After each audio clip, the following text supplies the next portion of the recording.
Protesters are on the streets in Brazil as lawmakers are set to vote on a controversial pension reform.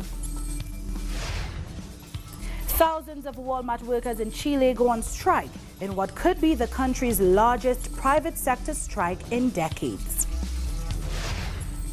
And the inaugural African Counterterrorism Summit has begun in Kenya. From the headquarters of Telesur English, this is From the South. I am Doris Polo.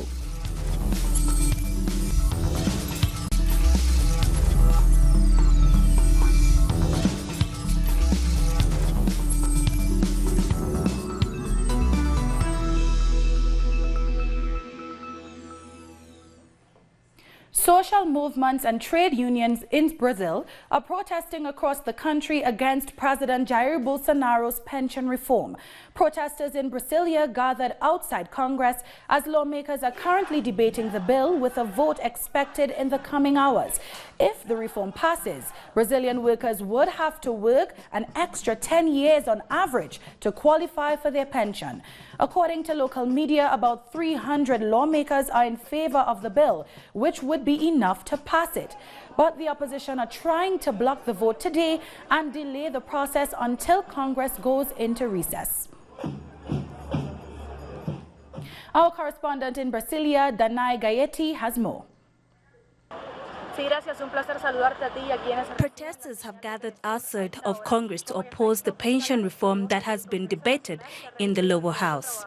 According to the people we have spoken to, this reform represents a setback that will put an end to the constitutional rights of the working class. They demand that lawmakers reject the current reform being pushed by the far-right government of Jair Bolsonaro. Among the proposed reforms is an increase for the age of retirement and the number of contributions a person must make towards their pension.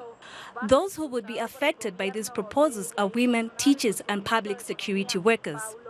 Protesters are also condemning the high spending by government in publicity costs to push the reform, which amounts to 45 million reais. Nevertheless, lawmakers are set to vote on the controversial reform later in the day as mobilizations continue across the country. Staying in Brazil, protesters see the pension reform as a savage attack on workers' basic rights. So let's take a closer look at what the reform actually involves. If Bolsonaro's pension reform is passed, the number of years someone has worked will no longer count. The new retirement age will be the only thing that determines your pension. That will put at a disadvantage all those who began to work early in life and whose health may have deteriorated or who can no longer find a job. I began selling water when I was 13. Now I am 19 and I sell floor cleaning rags to anyone who needs them. That's how we survive, unfortunately, looking for work from when we are kids. According to recent research, Dante's experience is shared by 45% of men and 34% of women in the cities of Brazil, who began to work before they were 15. In the countryside, the figure is higher, 78% of men and 70% of women. That means a majority of the population will be affected by this reform. The government says the aim is to begin to balance the books of the Social Security Institute, whose deficit is 3 times less than the amount it is owed by big companies. A number of banks and big companies have large arrears in their contributions. There's a lot of tax evasion because the government doesn't invest in tax collectors who would investigate and charge those who are not paying. What's more, the government grants a lot of exemptions which allow companies not to pay. If you factor in all that, the pension system would have a big surplus. The reform adds an average of 10 years onto the time a worker needs to make contributions, puts an end to special pensions for the families of policemen and firemen who die, and cuts by 40% other bereavement pensions. Any debts will have to be renegotiated within 60 months, but there will be exemptions for the military, agricultural exporters, and Pentecostal churches. We are in a period of international counter-revolution, and this is global tendency with extreme neoliberalism and the domination of finance capital. That means the dismantling of social rights, the labor reform and outsourcing imposed by Temer government, which Bolsonaro is now pushing further with his pension reform.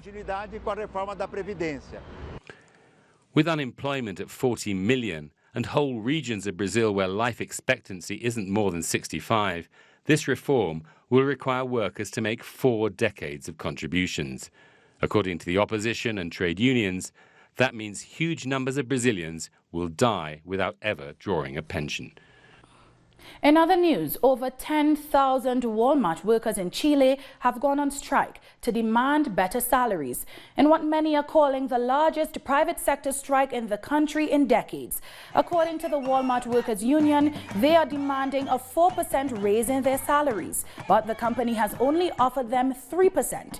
The strike comes after negotiations over a new labor contract broke down earlier this week. The strike has shut down more than a quarter of the approximately 400 stores that Walmart operates in Chile. We do not agree with automation, with polyfunctionality, with everything they want to do. Our salaries are very low, and what they offer us is very little. And we agree with everything our union argues for. In the last 30 or 40 years, there has never been such a large strike in the private sector as there is today. We have seen the public sector marching and mobilizing for their rights, but we have never seen a trade union strike in the private sector, and less so at a company like Walmart Chile or Walmart International, because in the end Walmart is a worldwide chain and it's the first time in their history a union is mobilizing in this way. The Mexican president, Andrés Manuel López Obrador, has stemmed a run on the peso by moving quickly to name a new finance minister. The president appointed Arturo Herrera to replace Carlos Ursúa, who resigned on Tuesday, citing differences on economic policy. There's sometimes a lack of understanding or concerns, hesitation, even within the same government, the same team. But we have to act with decision and composure. Therefore, I accept the resignation of the finance minister, whom I thank for his collaboration, for his support, and I respect him. And I have decided to replace him by appointing Arturo Herrera. Venezuela's Attorney General says that Enzo Franchini Oliveros has been arrested in Spain for the burning alive and murder of Orlando Figuera on May 20th, 2017.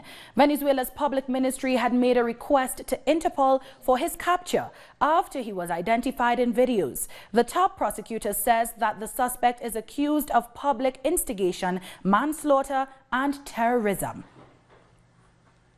The president of Venezuela, Nicolas Maduro, has met with the European Union's special advisor for Venezuela in the context of the government's dialogue with the opposition taking place in Barbados.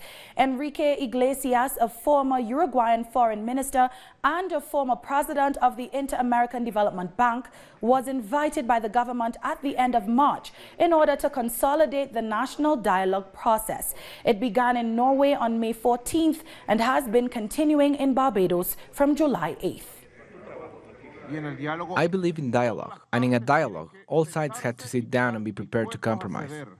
I have done that many times, and I will continue to do it, because I am mandated by millions of Venezuelans, as President of the Republic, as head of state, and head of the government. It's a very clear mandate. I'm not here because I won a raffle, or because I proclaim myself president, or because the Gringo Embassy put me here. I am here because of a vote, an expression of national sovereignty.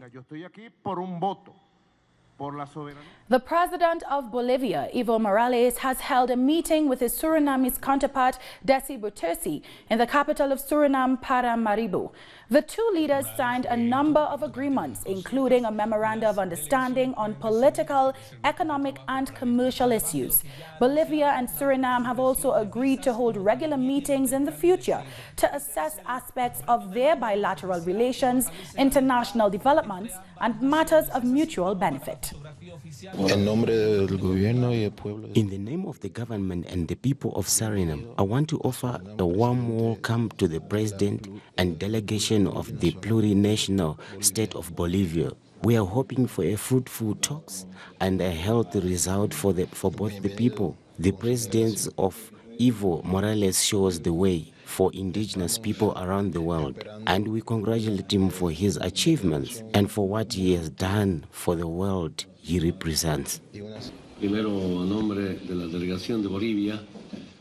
First of all, on behalf of the delegation, I'd like to thank you for the very warm welcome.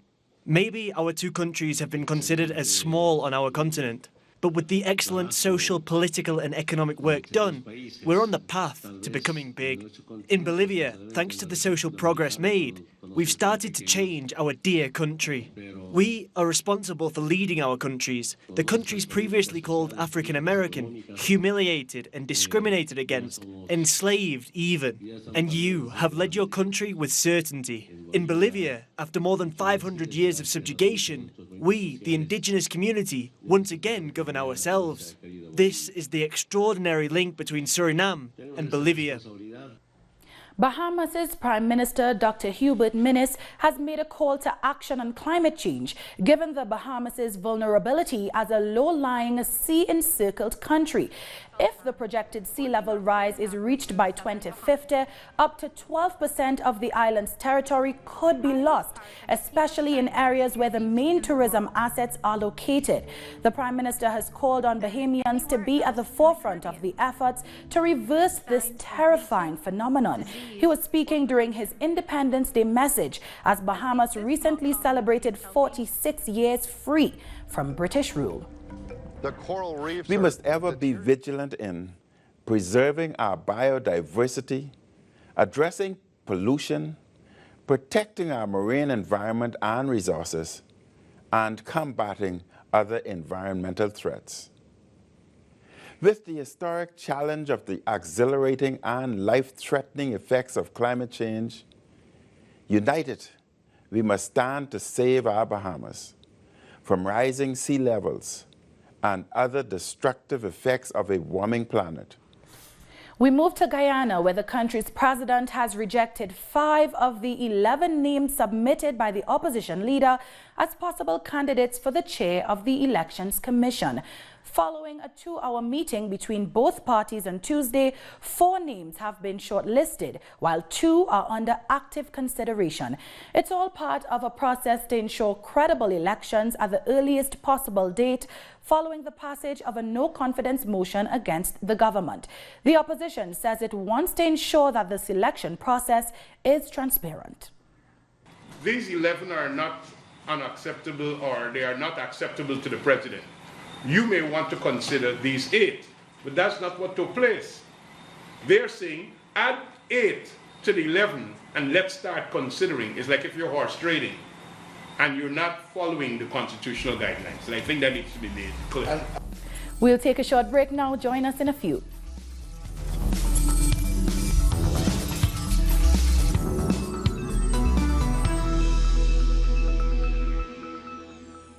Welcome back. Trinidad and Tobago's Prime Minister does not foresee a reduction in oil or gas production for the year 2019. Dr. Keith Rowley was responding to Standard & Poor's recent lowering of the country's long-term foreign and local currency sovereign credit ratings as it projects a reduction in commodities. Dr. Rowley said his recent travels overseas to meet with all major energy players was to make sure this prediction on gas does not come to pass. Regarding oil, he said Heritage Petroleum is now drilling 16 to 18 wells when former state-owned oil company Patron drilled 0. Petrojam Limited is now supplying the Barbados National Terminal Company with oil following the closure of the state-owned Petro-Trin oil refinery in Trinidad and Tobago last November.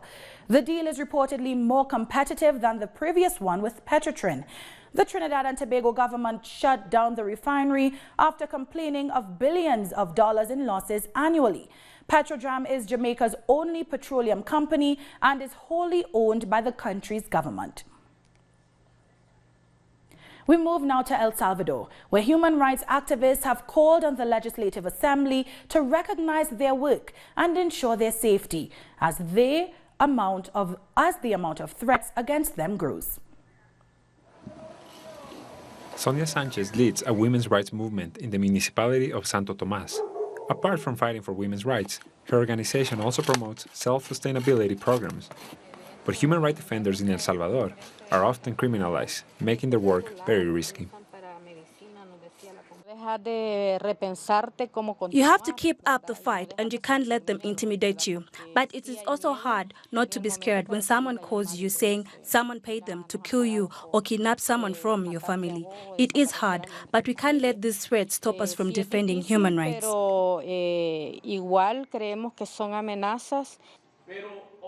Given how dangerous their work can be, human rights organizations demand that El Salvador's Legislative Assembly passes a bill that recognizes their work and assigns protection for human rights defenders.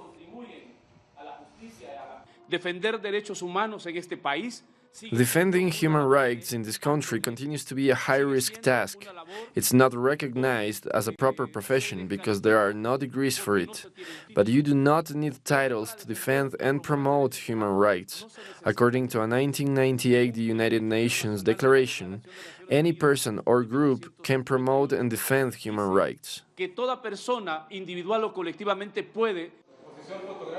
The relaunch of the campaign title, You Defend My Rights, I Defend Your Work, seeks to highlight the work of human rights activists on issues like the environment, the LGBTQ community, women, journalists, forced displacement, youth and indigenous people. We have human rights violations in places like Nahuizalco, where the river is contaminated, dams are being built, and where indigenous and social leaders are being persecuted or live in exile. We fear for our lives. In El Salvador, fighting for people's rights to have access to clean water, food sovereignty, and a clean environment can cost you your life. But despite the risks involved, human rights defenders continue their work for the sake of all citizens. France has admitted it is the owner of deadly U.S.-made missiles found at a base in Tripoli used by Khalifa Haftar fighters. The admission raises fresh questions about France's role in Libya's conflict. A French military advisor had initially denied that the missiles were transferred to Haftar by his country. But later, the French military acknowledged the weapons were meant to be used in counterterrorism operations, adding that they were defective and meant to have been destroyed. The missiles, usually sold only to close U.S. allies, were recovered by Libyan government forces in Tripoli. This development has implications on the UN arms embargo and would put Washington at odds over Libya policy with France. Also in Libya, hundreds of survivors of the recent airstrike on a migrant detention center in Tripoli have marched to the UN refugee camp after waiting in vain for evacuation. About 300 survivors made the roughly 4-hour trek to the UN Commission on Refugees Center. So far, only about 50 people have been transferred to a safe place by the UN agency, while hundreds are still at risk. Survivors of the attack had been on hunger strike, pleading for the UN to guarantee their safety. The inaugural African Counterterrorism Summit has begun in the Kenyan capital, Nairobi. The two-day conference is focusing on measures necessary to prevent violent extremism across the continent. The Kenyan President Uhuru Kenyatta called for greater cross-border cooperation, saying that terrorism is an existential threat to African countries. He highlighted the importance of helping young people at risk of radicalization. Over the last 3 years, Kenya has prioritized this area by implementing legal and policy tools, in addition to working closely with local groups and civil society. Already, we have seen positive results from our endeavors, including hundreds of individuals, many of them returning terrorist fighters, turning away from terrorism, and leading the fight to similarly rescue others who remain trapped in the throes of extremism. The Secretary-General of the United Nations, Antonio Gutteres, is also attending the conference. He said that the terrorism threat is spreading and destabilizing entire African regions. African states have made considerable efforts to implement the United Nations Global Counterterrorism Strategy and the Plan of Action to prevent violent extremism at national and regional levels, including through the African Union Peace and Security Architecture. It is now time for the international community to step up and provide the financial and technical resources needed to support African-owned and African-led counterterrorism efforts while fully respecting human rights, the rule of law, and gender considerations. We'll take a short break now. Don't go away.